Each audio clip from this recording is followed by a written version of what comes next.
I'm talking about the kind of diplomacy that's going to end the destruction of your country. Yes, but if you Mr.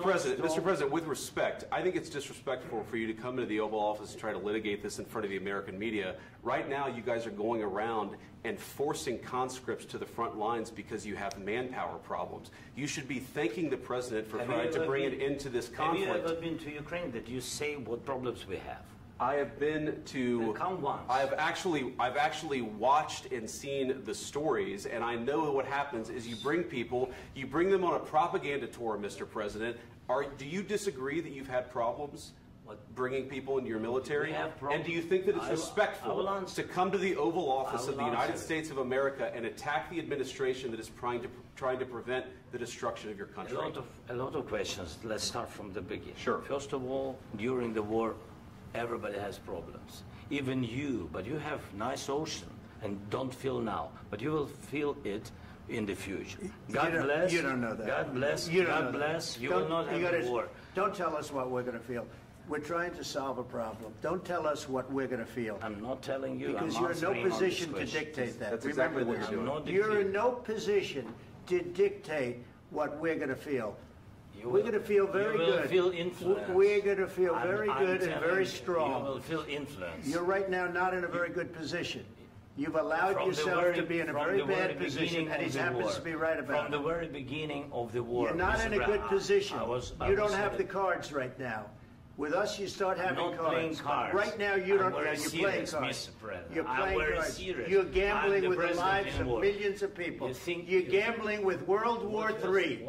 You're gambling with World War III.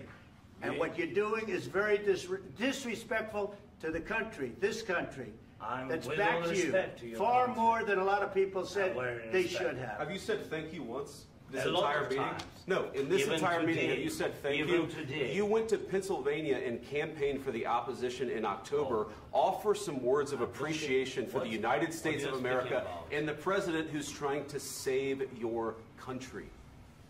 Please, you think that if you will speak very loudly about the war, you can... He's not speaking loudly. He's not speaking loudly. Your country is in big trouble. Can I Wait a minute. No. You've done a lot of talking. Your country is in big trouble. I know. You're not winning. You're not winning this. You have a damn good chance of coming out okay because of us. Mr. President, we are staying in our country, staying strong from the very beginning of the war. We've been alone, and we are thankful. I said thanks you haven't in been this alone. cabinet. You haven't been alone. In this cabinet. We gave you, through this stupid president, $350 billion. We gave you military equipment, and you men are brave, but they had to use our military. If you didn't have our military equipment, if you didn't have our military equipment, this war would have been over in 2 weeks. In 3 days. I heard it from Putin. In 3 days. This is something maybe new. Less. In 2 weeks. Of course, yes. It's going to be a very hard thing to do business like this. Again, I tell you. Just say thank you. I said a lot of times to American people. Except that there are disagreements, and let's go litigate those disagreements rather than trying to fight it out in the American media when you're wrong. We know that you're wrong. But you see, I think it's good for the American people to see what's going on. I understand, sir. I think it's very important. That's why I kept this going so long. You have to be thankful. You don't have the cards. You're buried there. Your people are dying. You're running low on soldiers. Listen, you're running low on soldiers. It would be a damn good thing. And then you tell us, I don't want a ceasefire. I don't want a ceasefire. I want to go, and I want this.